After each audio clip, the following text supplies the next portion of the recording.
this is my second time through the ExLENT program, and I'll talk a little bit later as well about the two interns that worked with me over summer, Adi and Makoto, because I was just so impressed with their work and they were able to accomplish some really cool things. And there's plenty of opportunities to kind of expand on their work or find new pathways of research, some of the satellite stuff that we're working on. So with that in mind, I was going to give you kind of a two-part talk, where the first is going to be talking about my career and kind of some of the joys and challenges that I faced in marine mammalogy, as well as updating you on kind of what we're working on right now in the Sat Whale project and some of the research that might be worth expanding on. So I did my undergraduate degree at UC Santa Cruz. Let's go Slugs. And I actually was mostly interested in cognition and language, and so I studied philosophy for my undergraduate degree, which is pretty far afield from where I am now. But again, the generalist guide kind of is that those skills that I learned in critical thinking and understanding the scientific process itself have in a lot of ways really shaped the rest of my career. So regardless of kind of what opportunities and paths are offered, the skills that you learn are always iterating and building on each other. As I approached the end of my undergraduate degree, I realized I was very much in the sciences. I had an incredible class doing philosophy of science where we read a scientific image from Bos von Frossen and got to actually meet the philosopher, which is pretty rare when usually you're reading 2,000-year-old texts. And that really kicked me off, and I said I wanted to get into STEM and start doing some actual research. So I jumped into a cognition program, but our subjects were a little bit different than the usual subjects in UC Santa Cruz psychology. And I wound up working at the UCSC Pinniped Lab with a host of very clever and talented seals and sea lions, where they were trying to understand cognition and the sensory systems, the way these animals are perceiving the world around them. So at the time I started, most of the experiments were running around these hearing tests for seals, where they were actually stationed, played signals, and they would report to us whether or not they could hear it. And this work is really important because as anthropogenic noise is filling our oceans, and we have increasing sonar and mining activity, knowing how we're going to impact these animals' ability to communicate and reproduce is critical. And as I kind of started down the research path, I had a lot of other kind of skills to develop, and a lot of the things that I learned through these early internships actually, I think, translate into essentially any line of work. In the Pinniped Lab especially, we had a really densely packed schedule of all these experiments that we had to fit in, and learning how to schedule, learning how to record individual feeding sessions, and how to record experiments and keep really meticulous records was incredibly useful for everything else. And the ability to kind of learn flexibility, where you're on animal time and the animals kind of determine when they feel like working.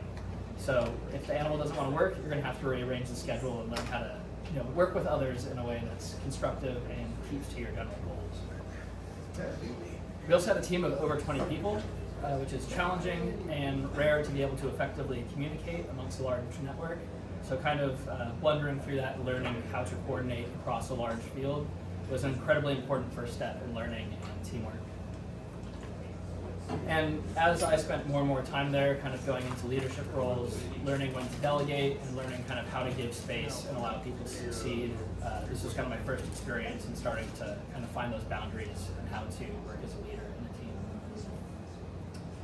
So the more time I spent there, the more I kind of got involved in research, and I wound up taking over an experiment with a very remarkable sea lion named Ronan, who is famous for being the sea lion that can keep a beat. You might have seen her dancing on YouTube at some point. And what Ronan does is quite special, because the original experiment was setting out to understand people dance, people can listen to music, we perceive beat rhythm, and we dance not only because we have to, but because we enjoy it. So why don't we ever see this in the animal kingdom? And it turns out that that's not quite actually true, that this is unique to humans. So it must be over 15 years ago now, a YouTube video came out of a cockatoo named Snowball that would dance to the Backstreet Boys. And some researchers saw this video on YouTube, got very interested and brought Snowball in to do some structured experiments and found that, in fact, yes, Snowball was not just happened to be moving at the same pace as the music. They could adjust the rhythm, and Snowball would actually match that rhythm. So they had to come up with a new theory. If it's not just humans, it's a unique thing that's just us in the animal kingdom. What's kind of the rule governing this? And they came up with this idea that parrots are vocal mimics, humans are vocal mimics, and some kind of evolutionary process of this vocal mimicry is producing this byproduct, kind of a waste product of beekeeping. However, Ronan is not a vocal mimic. And when she was able to effectively demonstrate that she could match rhythm, it kind of tore this theory apart and opened it up to a much broader range of animals that seem to have this ability. And it's something that's quite widespread throughout the animal kingdom. So my experiment in particular was to see, are these animals able to actually discern other rhythmic features than just simple beekeeping, something such as meter or complex structure. So to do this, I put a little pink dot on Ronan's nose, and I filmed her from a couple angles to see how she moved to a beat. Hopefully you can hear.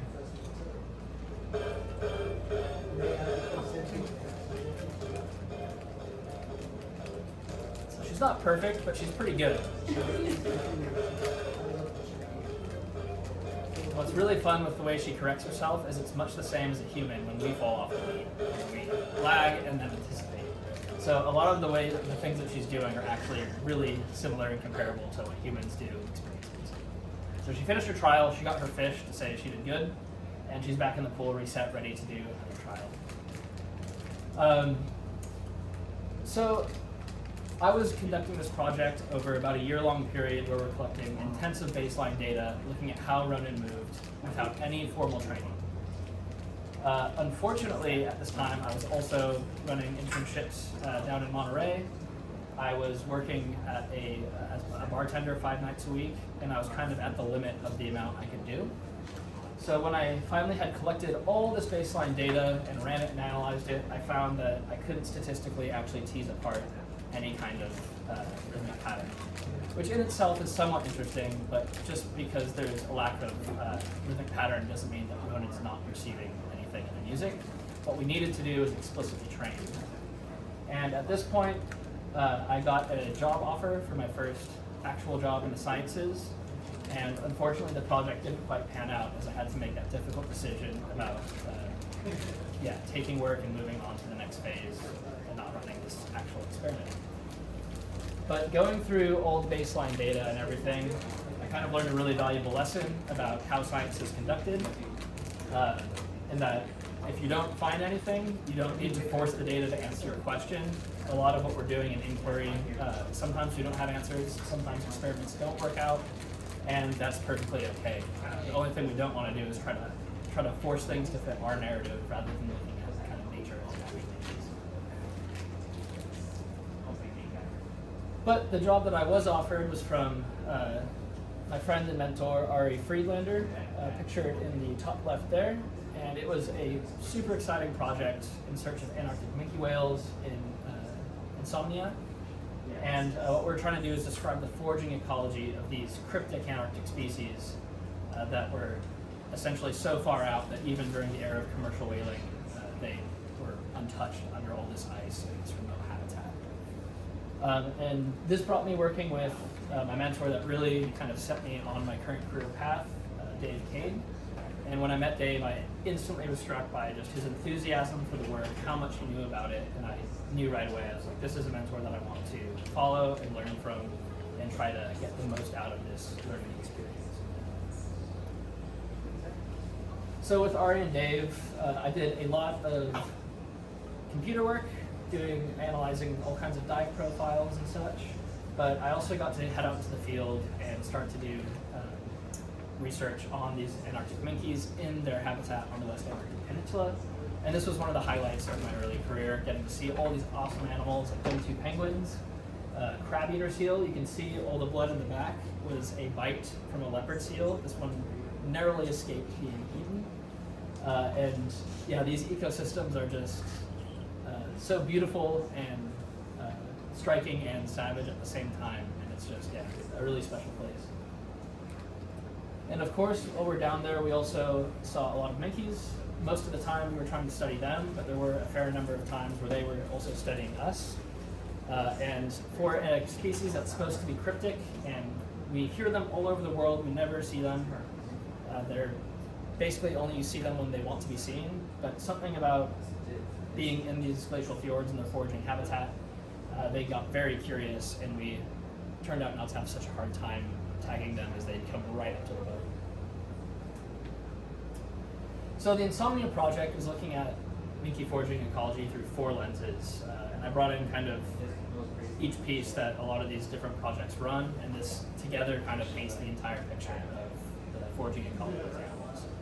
So pictured on screen, this is collected from acoustic transducers on the bottom of the boat, and we're essentially driving around these bays, mapping prey, understanding how krill are aggregating in this foraging habitat, where the krill are the densest, and where maybe it might not be so good for whales. We also get to go take little tissue biopsies. So essentially you shoot this out of a crossbow, it bounces off the flank of the whale, you get a pinky-sized sliver of blubber, and you can run that for all kinds of analysis to understand the health, the reproduction, the genetic sex of the animal, and begin to put a lot of the foraging information in that biological context. We also got to fly all these UAVs with altimeters attached that allow us to measure the body condition of these animals to a really high degree of confidence. And this gets us into kind of the energetic information. How much are these animals packing on over feeding season? Are they, in general, healthy and well fed? And then finally, we got to use these really fancy little pieces of jewelry for the minkies. This is a very high resolution video tag that gives us accelerometry in 3 dimensions, as well as 4K video, audio, and a suite of other depth and environmental data all at the same time. And this is capturing over 400 samples a second, so we have just an insanely high resolution track of what the animal's doing in real time as it moves and feeds in these environments. So this is a good example of a sample being collected. Here on the right-hand side, we have Dave putting out a tag where it's just on the end of the pole. These suction cups essentially slap onto the back of the whale, and then it sticks on for hopefully a day or 2 before it pops up and we can recover it. Sometimes in the Antarctic, we're chasing tags around for 5 days to a week if it is too cold and sticks on. And then you can just see on the right-hand side, that's a little biopsy dart that's also at the same time bouncing off the animal. So we have both pieces of information at the same time.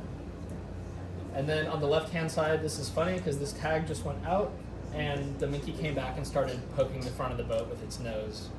So they are very weird animals and very fun to work with. You don't get to see, I haven't seen that in any of the other species up to this point. When all goes according to plan, essentially you have this little 4K camera giving you a really unique perspective of a day in this animal's life. So here is what our video looks like. We have on the bottom here a calculated speed track, which comes from the accelerometer. We have depth, and then this is kind of closer to the raw data, where you have pitch, roll, and then heading. And so using all of this information, we can start to piece together foraging rates, how often these animals are engulfment lunging, they accelerate, open their mouths, capture a mouthful of food, and then have to filter it before the next burst. And we can start calculating things like how much energy are they intaking on a given lunge, over a given dive, over a larger period of time, such as days or weeks. So here's an example of what a lunging minke looks like. You see them pumping and accelerating, and that was a big lunge at the end. And each of these peaks of speed are going to be an individual lunge, while the slow part is filtering and pushing all of that water and krill out through that, using its tongue and the ventral group.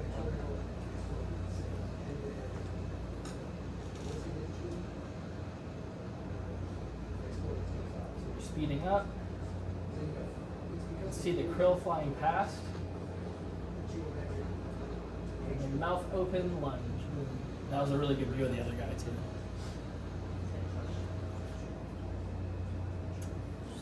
So before I talk too much about a few of the other cool places and things, I was just going to do a quick reality check about some of the things that I really enjoyed going through this kind of early stage of my career, as well as some of the things that are a bit more difficult. The big pros are the ability to explore new places. You get to go all over the world, see some pretty cool things. There's a lot of really cool local places here, and especially in the northwest of Hawaii, opportunities with NOAA to see things that people just don't get to usually see. If you have flexibility, it's quite financially doable, because if you're not paying rent, a lot of times you're in a place where you're getting paid, you can't spend money, and if you don't have a lot of costs to cover, you actually can do fairly well financially.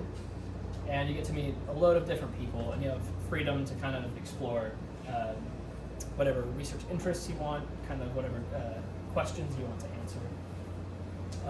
The kind of more difficult parts are that being remote all the time is very isolating. So, you're going to have distance from your family. It's very hard on relationships, being gone for 3-6 months out of the year, sometimes for years at a time. And if you do have commitments, the pay can be very difficult because it is low. So if you're locked into rent or you're not able to have flexibility, it is a financially difficult early career.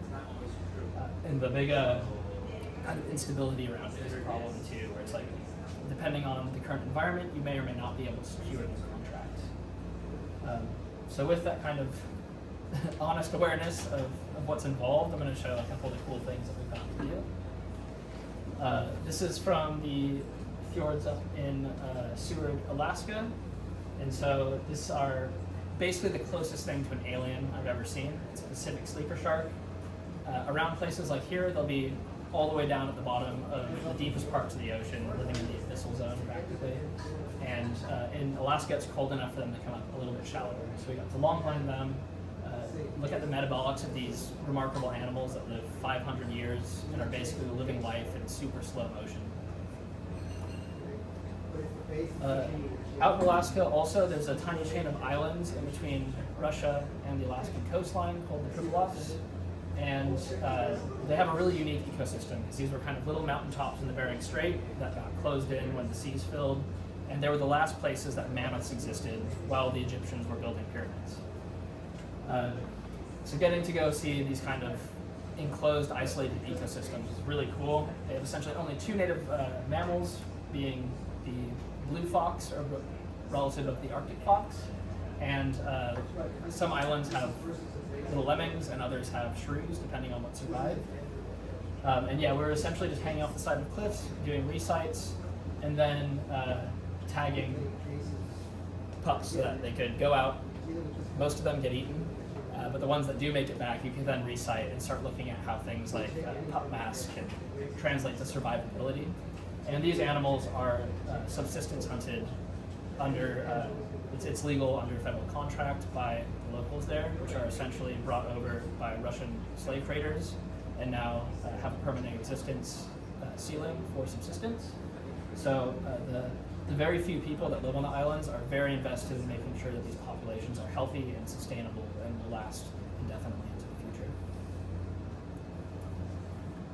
After kind of doing a few of these field contracts, I started a PhD in Queensland doing body condition and a lot of molecular indices and endocrine work of humpback whales, which was a kind of fun change being in the tropics rather than the Arctic. And you get to see a whole different swath of cool animals on the tropical reef and really dig into how can we even tell the health of these large whales. So after my PhD, I wound up settling here on a postdoc that's kind of split, merging 2 of the labs in HIMD. First, we have the Madden Macroecology Lab that specializes in wide-scale ecology, especially using satellite imagery, and the Marine Mammal Research Program, which looks at health and conservation of marine mammals. So it's a nice blend of macro-predator biology, as well as kind of the technology and tools to find new ways of measuring populations. And our main tool of choice is satellite imagery. So a lot of what we're working on now is finding ways to model species abundance using satellites. And satellite has a lot of pros. So it's entirely non-invasive. The animals have no way of knowing that you're even measuring them or collecting data. You have large spatial samples to where we have these big swaths that you can kind of sample with very, very low collection effort, a huge amount of space, and it's multi-use. Once you've taken a photo, there's a lot of different pieces of information you can gather, which may be biological, like animal populations, but it might also be anything to do with oceanography or changes to the terrestrial landscape over time. Once the data is there, you can answer a lot of questions. But especially regarding VHR satellite imagery, there's a fair few cons. The biggest one being the weather. As we have increasing cloud cover, as we have wind glazing the surface, it becomes very hard to see and detect things. The cost is prohibitively expensive, meaning that the only people that are really working with satellite imagery are those that are able to bring in large grants and work at kind of a larger margin of cost. Hopefully this is going to be changing a little bit, but we can talk about that after if you have any questions. Large complex files. Last time I came here, we tried to do an activity where we did a weird bulldog hunt for the class, and we couldn't get it working because the files were so big, nobody's laptops could load it. I'd been working on it on a computer with a very, very fancy GPU, and it just did not translate to a normal computer. So this is another kind of prohibitive part of working with this technology, is that you need to have the equipment to even analyze it.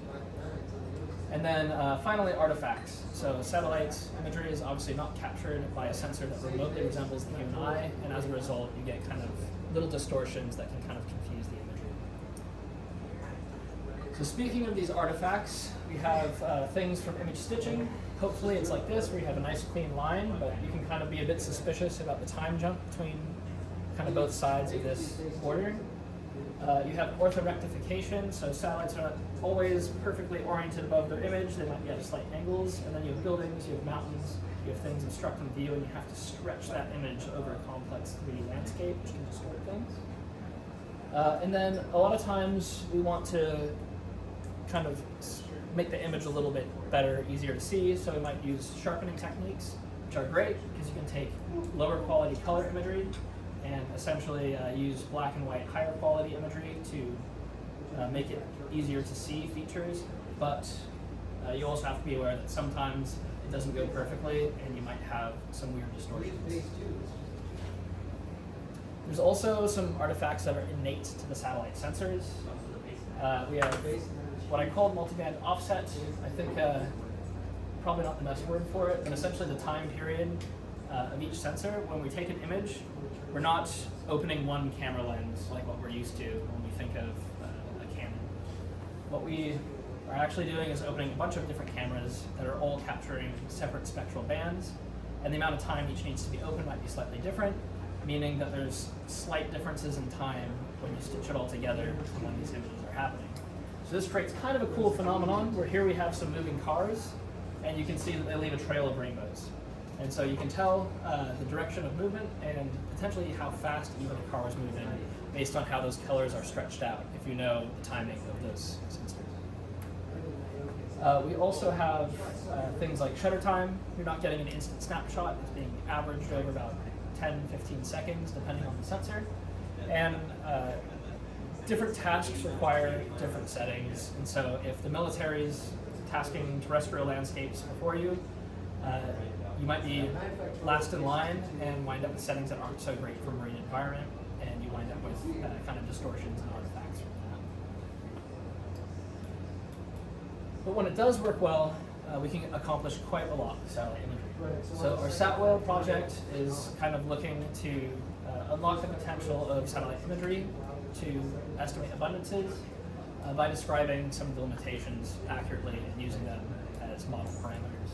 So the main things that we're looking at are availability, meaning the amount of time that an animal is in an area you can image, detectability, meaning how the environment changes the region where an animal is available, count automation, which takes large amounts of data, and essentially we're trying to use AI to detect animals in those images and reduce human cost, and develop new modeling techniques. So it's a bit of a different type of imagery than what we usually do in transects, and we want to find out the best ways to model it to get the most accurate population estimates.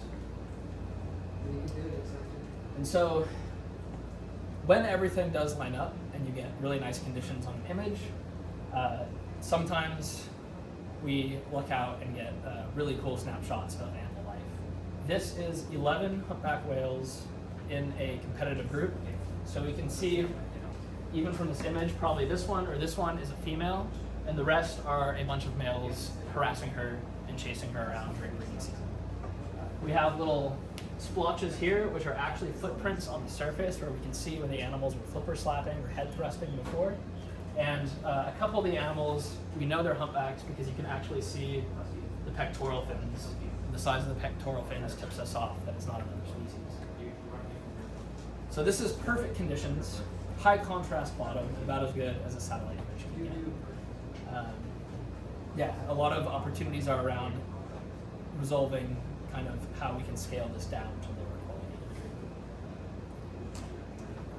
So everything that we've kind of been looking at up until this point is very high resolution satellite imagery, where we're kind of taking photons that are passively being emitted from the sun, bouncing off of Earth into our satellite.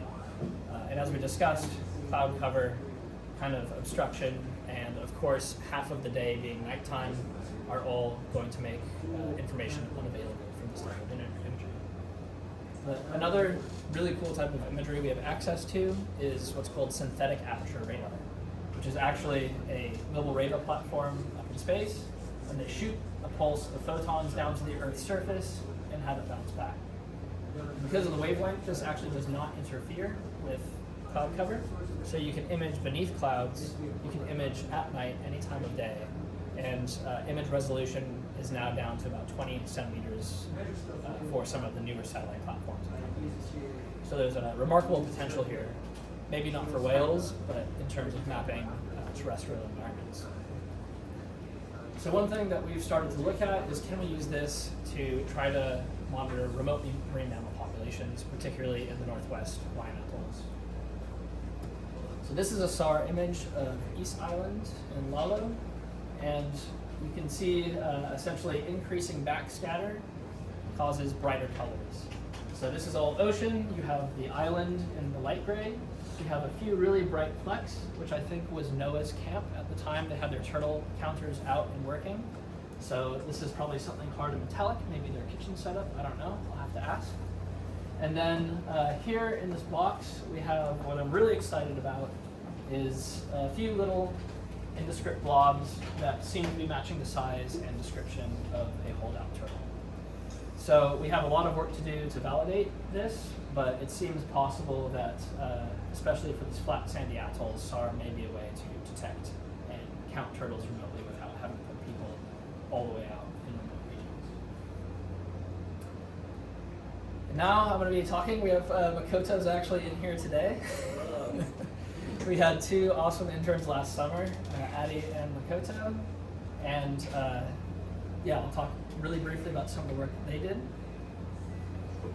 Makoto did not send me a photo of himself doing field work. It's too humble over there. So this is basically everyone else involved in the project with him. But he worked out on kind of two fronts, where he was doing field work with Andrew, who's one of the PhD students in the lab, as well as looking at satellite imagery off of West Maui and counting whales. So hopefully it was kind of nice getting to skip between field and computer, and you don't get too stagnant on one or the other. But the crux of his project was essentially going up and monitoring fishing activity using some very fancy scopes. And yeah, starting to build models and understand how usage of these areas might be impacting fisheries and potentially going to be part of knock-on efforts into marine management in that area. Addie was also working through the same program, but had a very different trajectory on her interest in project.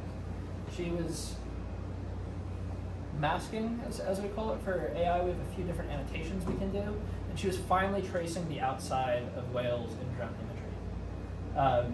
This is a high effort, and what we're hoping to do is eventually get to automated body condition of animals, but yeah, we need huge amounts of data to do this. So towards the end of her internship, Addie was really interested in applying the AI and she actually trained a detector that performs remarkably well considering there's only about 200 images to train it.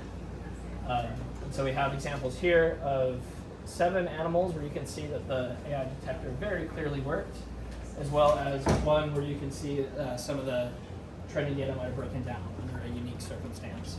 So it's pretty crazy how quickly it got working, and there's also a lot of room to improve and kind of build on these models, start looking at different angles, start looking at special cases of behavior.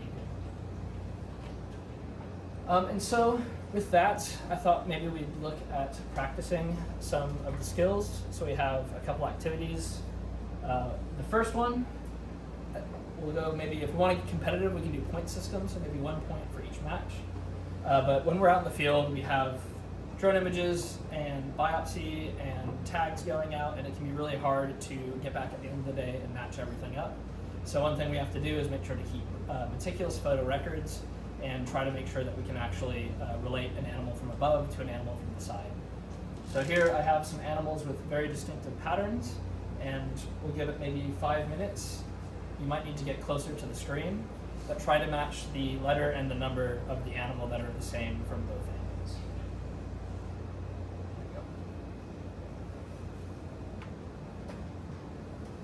You can do it on your phone notes or if you have a notepad or anything.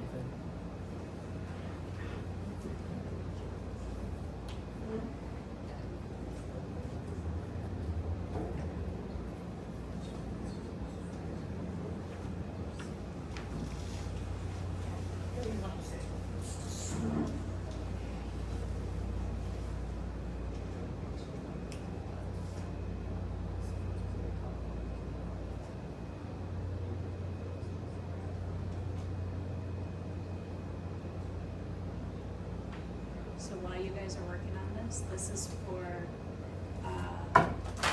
$100 stipend.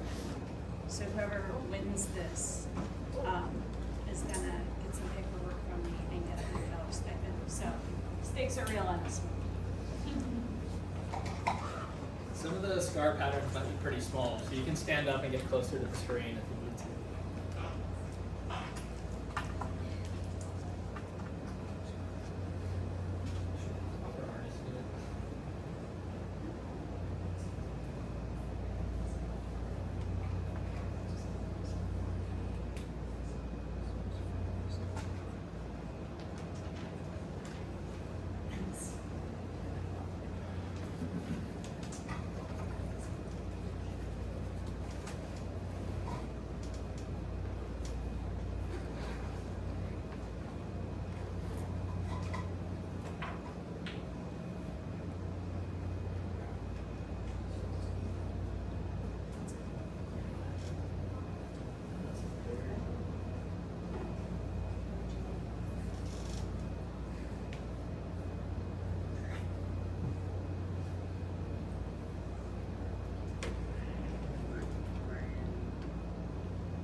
All right, are we still deliberating? If everyone's confident, we can move on, but I still gave you 2 more minutes if anyone's still deliberating.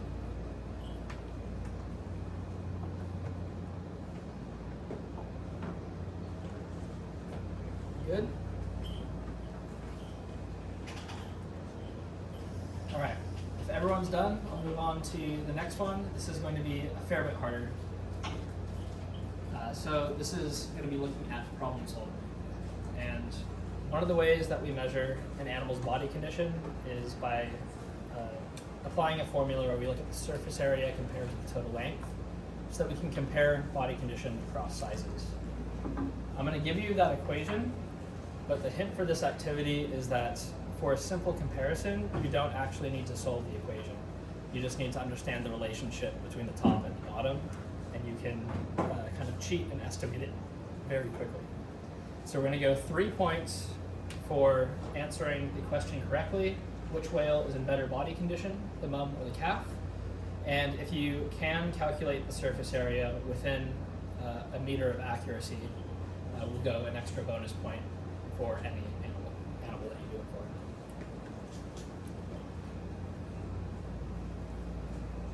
So we have surface area. These measurements are all in meters. And yeah, essentially, who's in better condition, mum or calf? And if you can estimate the surface area between that 20% line, you can assume that's a straight line, and that's a straight line, and have to guess what's in between here. You are welcome to chat ideas and collaborate if you want, but then you might have to split prize money too.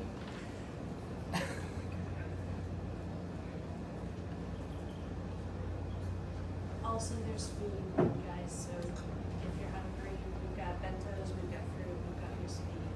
Please come take food, take snacks, drinks, anything you want. Take seconds, please.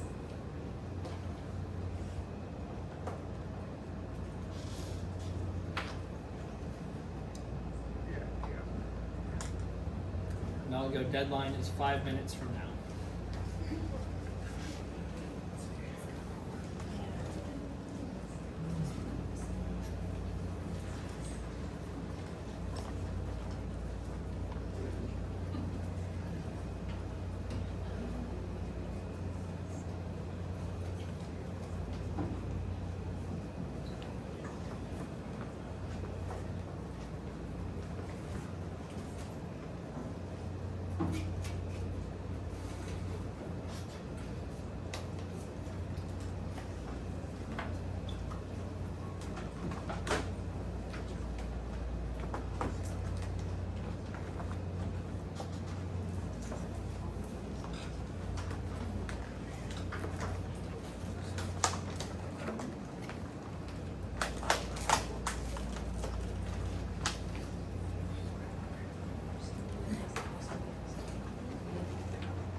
right, so hopefully everyone's not too freaked out from the equation.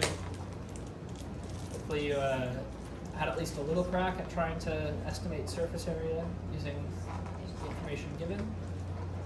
But now we're going to move on to the final point, which will be a test of skill. So when we're biopsying, we have to launch darts at the flank of the animal. We have my mediocre efforts at recreating a whale surfacing event, and we have markers and rubber bands. So essentially, like a game of darts, you're gonna have to stand behind.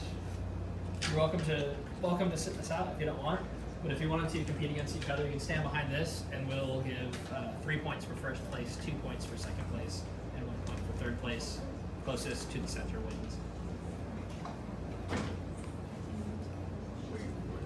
So, Jake is going to show I'll you go first. the what we're going to do with it. I really hope I don't break anything. Wow.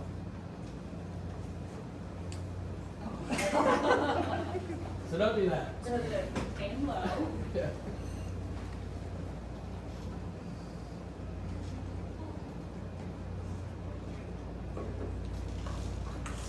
Okay.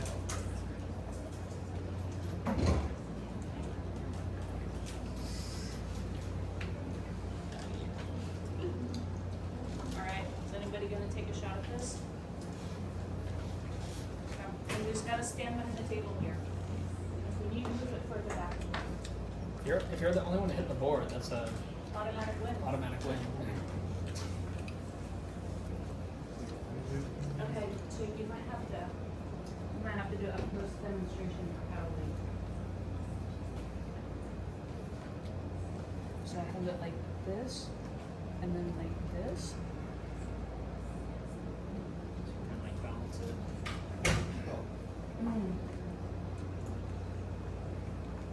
Let's do it. Okay, like that. That'll work. Okay, so for anybody who plans on doing this, you basically take your I know exactly what I'm doing. rubber band here, and then you pull and you make a triangle, and then you take your marker that has the cap off, and you put it back at the back of the triangle, and then you let it fly. And I'm not going to do this because I don't want anybody to lose an eye at my hand. But if you aim it at the board, whoever gets closest is going to get some points here. All right. So while everyone that wants to try to nail the whale is going through that process, you are also welcome to come up and have a look at any of the props. We have a few actual drone flights on the video screen here, so feel free to watch through and kind of see what a drone flight might look like. Yeah, go for it. Ask any questions that you might like.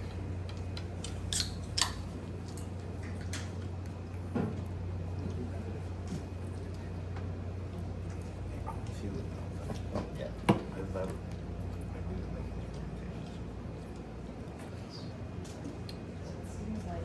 It seems like the smaller rubber bands might be easier to. Where is that? I have no idea. And what kind of whales are those? These are dolphins, so it looks like we have a mix. That looks like possibly a blackfish, either a false killer whale or a pilot whale. I'll zoom in a little bit. Oh wait, no, never mind. That's a bottlenose. So this is probably mostly the spinners. I don't know who had the drone out last, because usually they wipe the memory, but luckily they didn't. I'm gonna turn it on. It looks like we have some fishing, which is pretty cool. You got it? Yeah. You have a try. Okay, do it. Oh, you gotta take the marker. You gotta take the cap off so you can make a mark.